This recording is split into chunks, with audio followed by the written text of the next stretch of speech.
విశాఖకు విశాలమైన సముద్ర తీరం ఉంది. సముద్రం ఒడ్డున ఉన్న నగరం కావడంతో అందమైన ప్రాంతాల్ని చూసేందుకు టూరిస్టులు క్యూ కడుతూనే ఉంటారు. దేశ రక్షణలో విశాఖకి ఎంతో ప్రత్యేక స్థానం ఉంది. నేవీ కార్యకలాపాలతో పాటు ప్రధాని, రాష్ట్రపతి, ఉపరాష్ట్రపతి, రక్షణ శాఖ మంత్రితో పాటు కేంద్ర రాష్ట్ర మంత్రులు, గవర్నర్లు ఇలా ప్రముఖులు వైజాగ్కి వస్తూ ఉంటారు.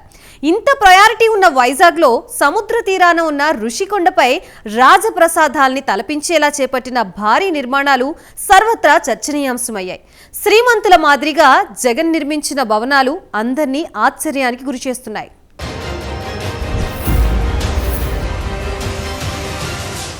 విశాఖ అంటే వెంటనే గుర్తుకు వచ్చేది సముద్రమే. దాని అందాలు చూస్తూ మైమరిచిపోతూ ఉంటారు టూరిస్టులు. అలల సవ్వడ్లు వింటూ ఎంతో ఎంజాయ్ చేస్తూ ఉంటారు. సుందరమైన నగరాన్ని ఒక్కసారైనా వీక్షించాలని అనుకుంటూ ఉంటారు. వైజాగ్లో చూడాల్సిన అందమైన ప్రదేశాల్లో ఋషికొండ ఒకటి.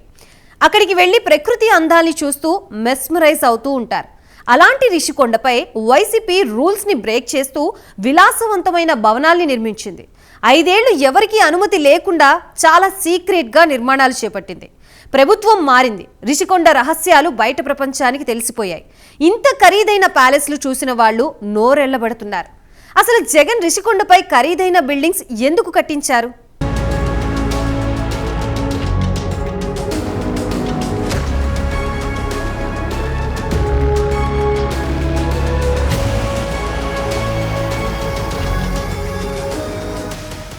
ఋషికొండ రహస్యం వీడింది. 3 ఏళ్ల ఉత్కంఠకు తెరపడింది. విశాఖలో జగన్ ఎంతో సీక్రెట్ గా నిర్మించిన భవనాలు బయట ప్రపంచానికి తెలిసింది. వైసీపీ ఋషికొండపై నిర్మించిన భవనాలు, అందులోని హంగులు, సదుపాయాలన్నీ అబ్బురపరిచే విధంగా ఉన్నాయి.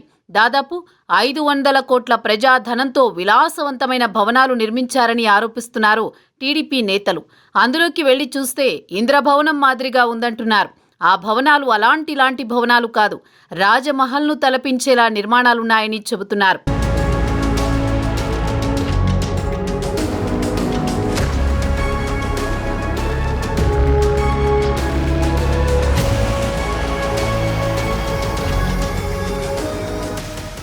ఋషికొండపై పర్యాటకులకు మధురానుభూతిని మిగిల్చే టూరిజం కాటేజీలను కూల్చి ప్యాలెస్లు కట్టించారు. పేరుకే ఇది టూరిజం ప్రాజెక్టు. కట్టుకున్నదంతా జగన్ కోసమే.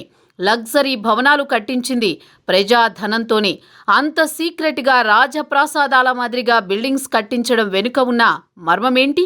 వైసీపీ రెండోసారి అధికారంలోకి వస్తే విశాఖ నుంచే పరిపాలన సాగించాలని జగన్ భావించారట. అందుకు ముహూర్తం కూడా పెట్టించారని తెలుస్తోంది. సీన్ కట్ చేస్తే వైసీపీ ఘోరంగా ఓడిపోయింది. టీడీపీ కూటమి బంపర్ మెజారిటీతో గెలిచి ప్రభుత్వాన్ని ఏర్పాటు చేసింది. జగన్ అధికారంలో ఉన్నప్పుడు ఋషికొండపై ఎవరినీ అనుమతి ఇవ్వలేదు. ఇప్పుడు ఆ రహస్యాన్ని ప్రజలకు తెలిసేలా చేసింది టీడీపీ. అసలు ఏంటి రాజమహల్ రహస్యం? ఇందులో ఏమున్నాయి అనే విషయాలు లోపలికి వెళ్ళి చూస్తే మైండ్ బ్లోయింగ్ అయ్యే విషయాలు తెలిసాయి నేతలకు. విలాసవంతమైన భవనాలు, నిర్మాణాలకు అయ్యే మెటీరియల్స్ మొత్తం విదేశాల నుంచి తెప్పించినవేనట. శ్రీమంతుల భవంతులను తలదన్నేలా నిర్మాణాలున్నాయని చెబుతున్నారు.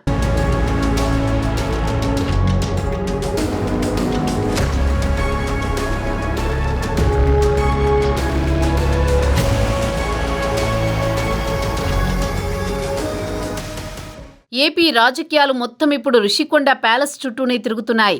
విశాఖ రాజధానిగా మాజీ సీఎం జగన్ తీసుకున్న నిర్ణయానికి అనుగుణంగా అక్కడ కట్టడాలు నిర్మించారు. సీఎం క్యాంపు కార్యాలయం కోసమని 100 కోట్లతో భారీ భవనాలు నిర్మించారు. అయితే గత ప్రభుత్వంలో అక్కడ ఏం జరుగుతుందో బయటకు తెలియనివ్వలేదు. ఇప్పుడు ప్రభుత్వం మారడంతో టీడీపీ ఎమ్మెల్యే గంటా శ్రీనివాసరావు కార్యకర్తలు ప్రజలతో కలిసి ఋషికొండను సందర్శించారు. భవనాల నిర్మాణాల కోసం విదేశాల నుంచి దిగుమతి అయిన మార్బుల్స్, టైల్స్తో నిర్మించిన గదులు, దాదాపు 500 చదరపు అడుగుల విస్తీర్ణంలో బాత్రూంలు, భవనం లోపల విశాలమైన నడక దారులు, ఖరీదైన షాండ్లియర్లు, 400 మంది ఒకేసారి సమావేశమయ్యేలా మీటింగ్ రూమ్స్, భవనాల బయట ఎటు చూసినా పచ్చదనం, బిల్డింగ్స్ లోపల నుంచి ఎటు చూసినా సముద్రం కనిపించేలా నిర్మాణం చేపట్టారు.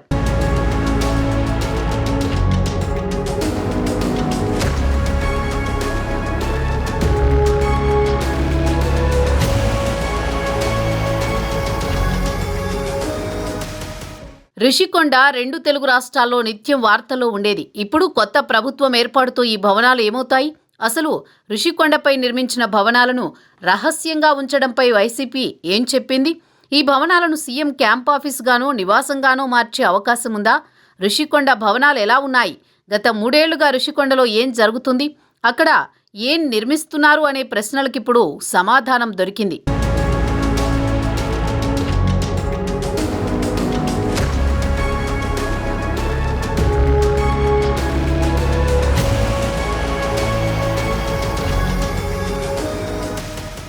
ఎన్నికల ముందు వరకు ఋషికొండపై ఎవరికీ అనుమతి లేదు. టీడీపీ అధినేత చంద్రబాబు, జనసేన చీఫ్ పవన్ కళ్యాణ్, వామపక్ష నేతలు వెళ్లేందుకు ప్రయత్నించినా వారికి నో ఎంట్రీ. దీంతో అక్కడ ఏదో జరుగుతుందనే ప్రచారం జరిగింది. జగన్ కాటేజీలను కూల్చేసి కొండను తవ్వి విలాసవంతమైన బిల్డింగులు నిర్మిస్తున్నారని ఆరోపణలొచ్చాయి. దీంతో ఋషికొండపై నిర్మిస్తున్న భవనాల్లో ఏముందా అని ఆసక్తి అందరిలోనూ పెరిగింది.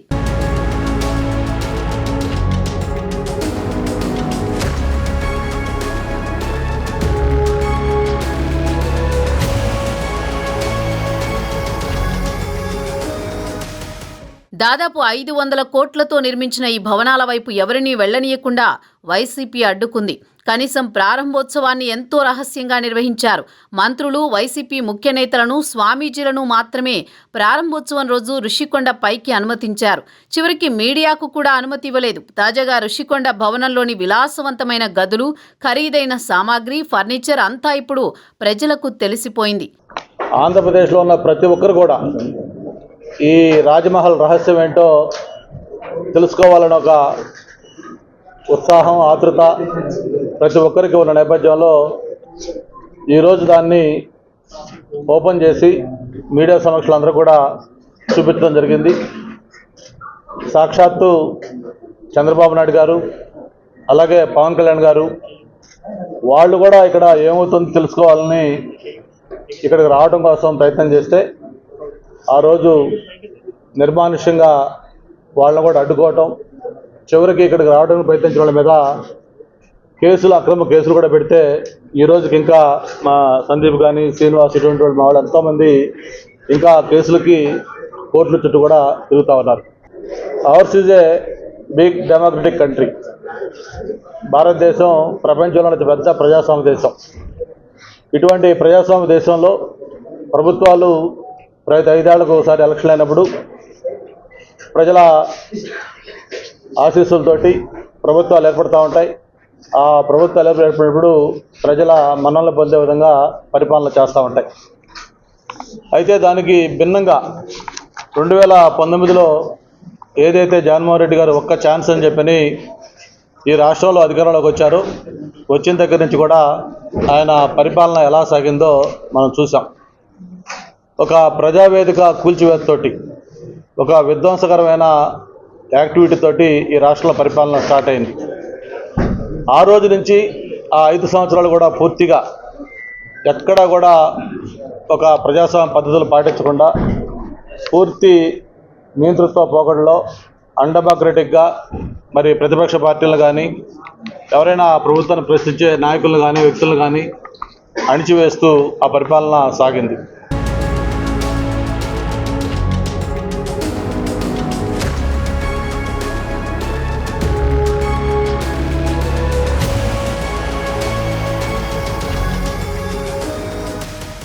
ఋషికొండ ప్యాలెస్లో వాడిన ఇటాలియన్ మార్బుల్ టైల్స్ చూస్తే దిమ్మ తిరుగుతుంది.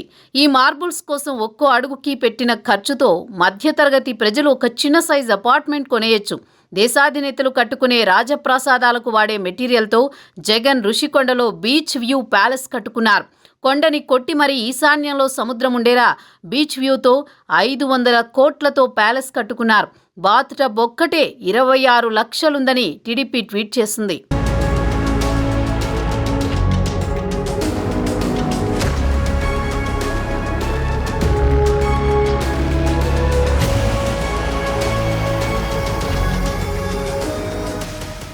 అధికారంలో ఉన్నప్పుడు 3 రాజధానుల పేరిట వైజాగ్కు మకం మార్చేందుకు వైఎస్ జగన్మోహన్ రెడ్డి ఓ భవనం నిర్మించారు. ముఖ్యమంత్రి పరిపాలనా కార్యాలయంగా ఈ భవనం నిర్మించగా దీనిపై తీవ్ర విమర్శలు వచ్చాయి.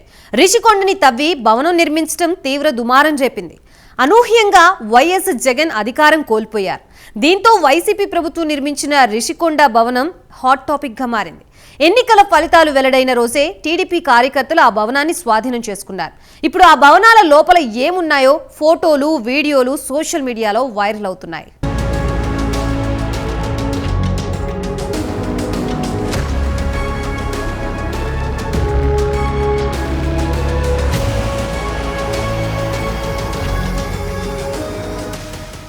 రిషికొండపై జగన్ నిర్మించిన భవనాల్లో ఏ వస్తువును చూసినా లక్షలాది రూపాయలు పెట్టి కొనుగోలు చేసినవే. 3 భారీ భవనాలు, 12 బెడ్రూమ్లు, అత్యంత ఖరీదైన మంచాలు, పరుపులు, షాండ్లియర్లు, 2 సెంట్ల విస్తీర్ణంలో బాత్రూంలు, ఏ ఐటమ్ అయినా కాస్ట్లీనే. పేదల ప్రతినిధిగా చెప్పుకునే పెత్తందారీ భవనం. విశాఖ తీరాన రిషికొండపై విలాసవంతమైన జగన్ నిర్మించిన ప్యాలెస్లు వరల్డ్ వైడ్గా హైలైట్ అయ్యాయి. 100 కోట్లతో నిర్మించిన ఈ రాజసౌధం చూస్తే ఎవ్వరికైనా మతిపోవాల్సిందే.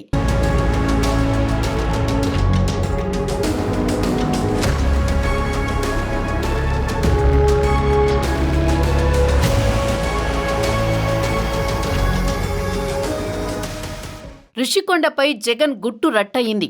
ప్రపంచవ్యాప్తంగా రిషికొండ ప్యాలెస్లు సంచలనం సృష్టిస్తున్నాయి. అప్పుల ఊబిలో ఉన్న ఏపీలో లగ్జరీ భవంతుల నిర్మాణం హైలైట్గా మారింది. సైటు మొత్తం విస్తీర్ణంలో 61 ఎకరాలు. అందులో 9.8 ఎకరాల్లో భవనాన్ని నిర్మించారు. మొత్తం 7 బ్లాకులు. ఒక్కో బ్లాక్కి ఒక్కో పేరు పెట్టారట. రాజభవనాలను తలపించేలా అత్యంత విలాసవంతమైన ప్యాలెస్లు కట్టుకున్నారు జగన్. వైసీపీ 5 ఏళ్ల పాలనలో రాష్ట్రంలో విజయవంతంగా పూర్తి చేసిన ప్రాజెక్టు ఇది. మొత్తంగా 12 బెడ్రూమ్లు నిర్మించారు. ప్రతి బెడ్రూమ్కు ఒక అటాచ్ బాత్రూమ్ను నిర్మించారు. ఆ బాత్రూంలో చూస్తే మైండ్ బ్లాంక్ అవుతుంది. అత్యంత ఖరీదైన ఫర్నిచర్ను కూడా తెచ్చారు. మళ్లీ తానే గెలుస్తానని, 30 ఏళ్ల పాటు తానే సీఎంగా ఉంటానని జగన్ కలలు గన్నారు. క్యాపిటల్ను విశాఖకు మార్చేసి రిషికొండపై కొలువు తీరాలన్నది జగన్ లక్ష్యం. కానీ తానొకటి తలిస్తే దైవం మరొకటి తలిచింది. గతంలో నిర్మించిన పర్యాటక శాఖ భవనాలను కూలగొట్టారు. రిసార్టులు కడుతున్నామన్న పేరుతో సంబంధిత శాఖల నుంచి అనుమతులు తీసుకున్నారు. జగన్ నివాసంతో పాటు సీఎం కార్యాలయం కోసం ఈ భవంతులను కట్టేశారు.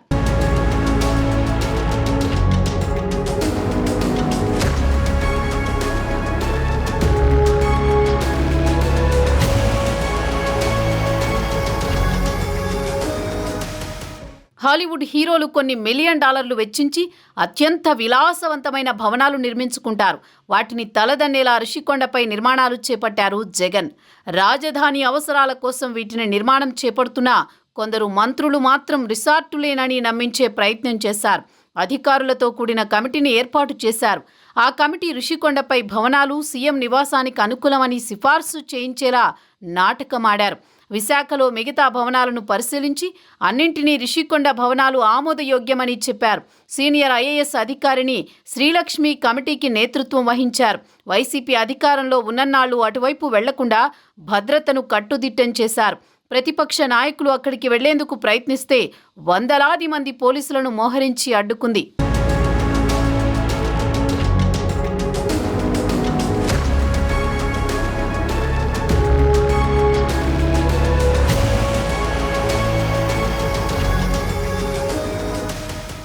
జగన్కు బెంగళూరు, హైదరాబాద్, పులివెందుల, తాడేపల్లిలో రాజభవనాలను తలదన్నే భవంతులు ఉన్నాయి. అవి చాలవన్నట్టు రిషికొండపై పడ్డారు. అయితే జగన్ ఆడిన డ్రామాలో 5-6 ఐఏఎస్ అధికారులు కీలక పాత్ర పోషించినట్టు తెలుస్తోంది. ఈ ప్రాజెక్టుకు సంబంధించిన ప్రతి దశలోనూ కేబినెట్ అనుమతి తీసుకున్నారు. తొలిసారి విశాఖలో జగన్ కట్టిన రిషికొండ రాజసౌధంలో నిర్మాణాల గురించి తెలిస్తే మైండ్ బ్లాంక్ అవుతోంది. ఈ భవనాల్లో అంతర్గత అలంకరణల కోసం ఏకంగా 1312 రకాల వస్తువులను వినియోగించారు. శ్వేతవర్ణంతో మెరిసిపోతున్న భవంతులు, భారీ ప్రవేశ ద్వారాలు, విలాసమైన పడక గదులు, వాటికేమాత్రం తీసిపోని స్నాన గదులు, ఇలా అన్నీ ప్రత్యేకమే.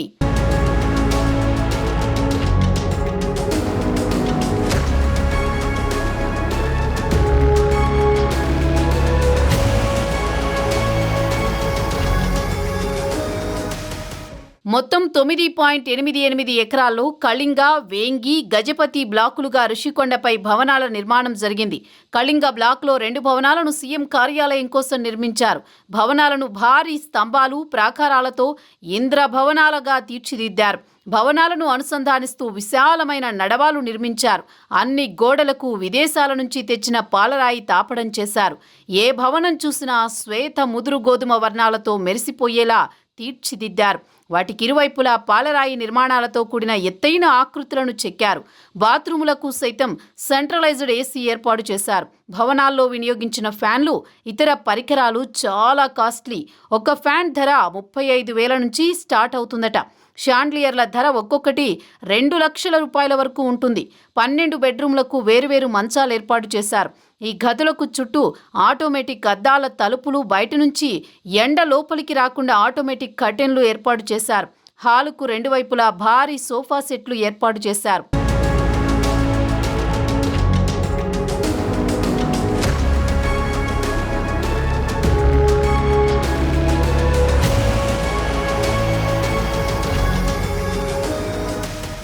బాత్రూంల గురించి ఎంత చెప్పినా తక్కువే. వాటిలో ప్రత్యేకంగా స్పా ఏర్పాట్లు చేశారు. కమోడ్లు, షవర్లు, కుళాయిలు అన్ని ప్రసిద్ధ జపాన్ కంపెనీలకు చెందినవే. బాత్రూంలో భారీ కబోర్డ్లు ఏర్పాటు చేశారు. 100 అంగుళాల భారీ టీవీలను అమర్చారు. విదేశాల నుంచి తెప్పించిన మార్బుల్, గ్రానైట్ను మాత్రమే వినియోగించారు.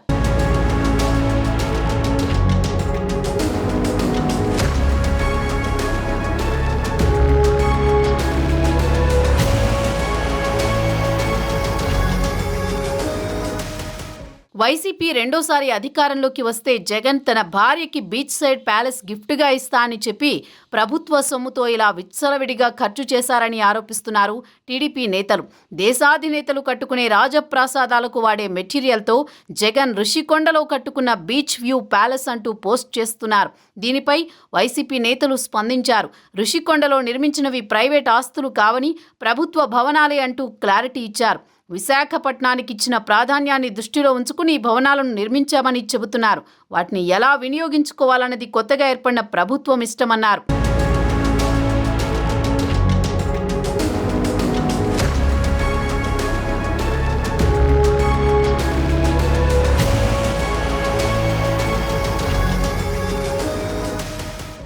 ఇప్పుడు సోషల్ మీడియాలో చర్చంతా ఋషికొండ భవనాలపైనే జరుగుతోంది. అంత భారీ ఖర్చుతో భవనాలు ఎందుకు కట్టినట్లు? ప్రభుత్వ భవనాలైతే ఏ ఉద్దేశంతో ఇన్ని రోజులు రహస్యంగా ఉంచారనే దానిపై ప్రశ్నలు తలెత్తుతున్నాయి. ప్రారంభోత్సవం కూడా రహస్యంగా చేయాల్సిన అవసరం ఏంటి? ఒకవేళ ప్రభుత్వ భవనాలే అయితే ఎవరి కోసం ఆ భవనాలు నిర్మించినట్లు? ఇలా అనేక ప్రశ్నలు ఋషికొండ విల్లాల విషయంలో వినిపిస్తున్నాయి.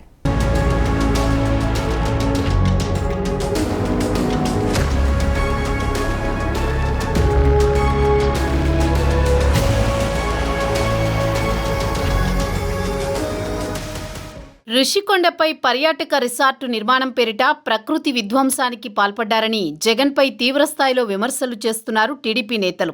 ఇదేమైనా రాజకోట రహస్యమా అని ప్రశ్నిస్తున్నారు. ఈ నిర్మాణాలకు సంబంధించి న్యాయస్థానాల్లో విచారణ కొనసాగుతోంది. అయినా పట్టించుకోకుండా నిర్మాణాలు చేపట్టారు. లగ్జరీ ప్యాలెస్ నిర్మాణంపై జగన్ ప్రతిష్ట ప్రపంచవ్యాప్తంగా ఒక్కసారిగా దిగజారిపోయిందని ఆరోపించారు.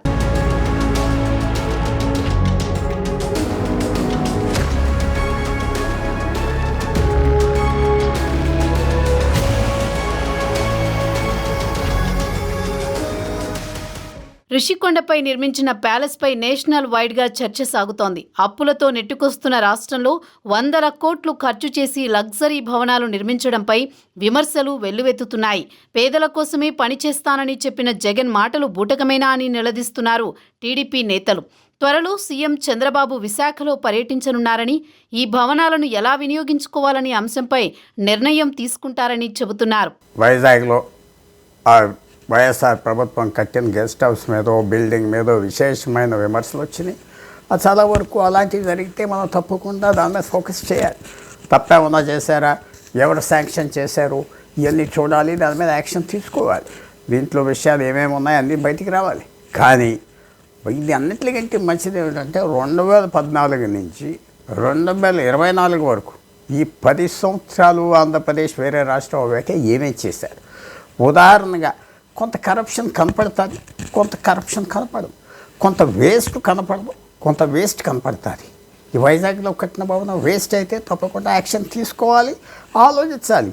అలాంటి బిల్డింగ్ ఉంచాలా, తీసేయాలా, అసలు అవన్నీ ఉండగా ఉదాహరణ వేస్ట్ అంటే వందల మంది అడ్వైజర్స్ నెలకి 6 లక్షల వాళ్ళ మీద ఖర్చు పెట్టి 2014 నుంచి అదొక పద్ధతి అయిపోయింది ఆంధ్రప్రదేశ్లో.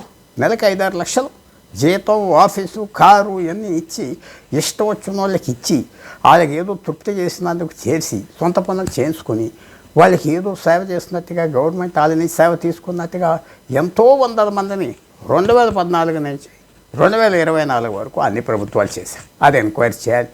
చార్టర్ ఫ్లైట్స్ తీసుకుని ఇష్టం వచ్చిన చోట తిరుగుతారు, హెలికాప్టర్స్ ఇష్టం వచ్చిన చోట తిరుగుతారు, వందల మంది సెక్యూరిటీ గార్డ్స్ పెడతారు. అసలు ఖర్చు ఎక్కడది? వాళ్ళ సొంత ఇంటి ఖర్చు కూడా గవర్నమెంటే భరిస్తే ఎన్ని ఎంక్వైరీ చేయాలి, ఎంతెంత ఖర్చు పెట్టారు. మనం ఆర్టీఐలు వేసి తీయడం కాదు, కరప్షన్ అరకట్టాలి, వేస్ట్ అరకట్టాలి అంటే మొత్తం ఎంక్వైరీ చేయాలి. ఎవరో ఒక వ్యక్తి మీద లేకపోతే దానివల్ల చేస్తే అంతవరకు మంచిదే. ఎవరు చేసినా కరప్షన్ చేసినా వేస్ట్ చేసినా పట్టాలి, కానీ ఐసోలేట్ చేస్తే మంచిదా ఆలోచించాలి.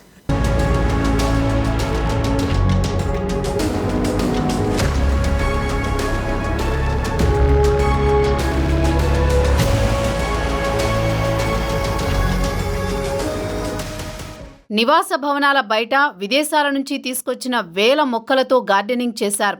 ఇందులో అందమైన విద్యుత్ అలంకరణలున్నాయి. దీనికే 20 కోట్లు ఖర్చు చేశారు. ఇంటి బయట గోడల చుట్టూ అలంకరణ కోసం వినియోగించిన విద్యుత్ దీపాలను ఢిల్లీ నుంచి తెప్పించారు. ఒక్కో బల్బు ధర 60,000. అలాంటివి 100 వరకు ఉన్నాయి. ఇవి కాకుండా సుందరీకరణ, అలంకరణ దీపాలతో పాటు ఇంటి లోపల కలిపి సుమారు 4,000 దీపాలను వినియోగించినట్టు సమాచారం. గండికోట రహస్యం సినిమాలాగా ఇవాళ రిషికొండ రహస్యం బయటపడింది. కానీ కొంచెం రాజకీయంగా చూస్తే ఇదంతా విమర్శలు, ప్రతి విమర్శలు కనబడుతున్నాయి. కొందరు తామే జీవితాంతం అధికారంలో ఉంటామని, తామే మొత్తం అంతా తామే శాసిస్తామని నమ్ముతారు. వచ్చే 10 ఏళ్ళు మనదే, వచ్చే 20 ఏళ్ళు మనదే. కానీ ప్రజలు వీరి ఆశలకు గండి కొడుతూ అప్పుడప్పుడు చరిత్ర సృష్టిస్తారు. చాలాసార్లు చరిత్ర సృష్టిస్తారు. ఎందుకంటే ప్రజలే చరిత్ర నిర్మాతలు కనుక ఏలికలకు అహంకారం పెరిగిన, అవినీతి ఉన్నా ఎప్పటికప్పుడు దాన్ని నిరోధించే ప్రయత్నం చేస్తారని, ప్రకృతి సమతుల్యత ఎట్లా పాటిస్తుందో ప్రజలు, ఓటర్లు కూడా ఆయా నాయకులకు మనకు కొంచెం అహంకార పోకడలు కనిపించిన ఆ నాయకుల ధోరణిలో ఆటోమేటిక్గా దాన్ని అణిచివేస్తారనడానికి చాలాసార్లు ప్రభుత్వాలు మార్చిన ఘనత మన భారతదేశ ప్రజలది, పౌరులది, ముఖ్యంగా ఓటర్లది. కనుక దీన్ని అర్థం చేసుకుంటే ఇట్లాంటి పనులు చేయరు వాళ్ళు.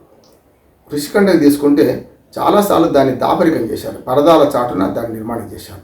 అక్కడికి వెళ్ళనివ్వలేదు. గతంలో పవన్ కళ్యాణ్ పోయినా ఇంకా రకరకాల వాళ్ళు ప్రయత్నం చేస్తే అక్కడ దాకా వెళ్ళనివ్వలేదు. ప్రెస్ మీడియాకి అయితే అనుమతి లేదు. ఇది చేసి చివరికి బట్టబయలైంది కదా.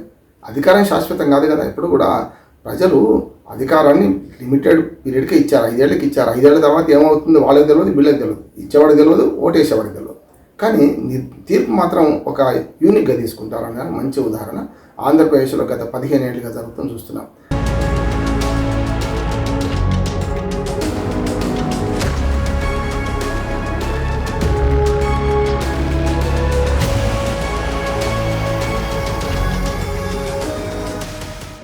రుషికొండ కోట రహస్యం బట్టబయలైంది.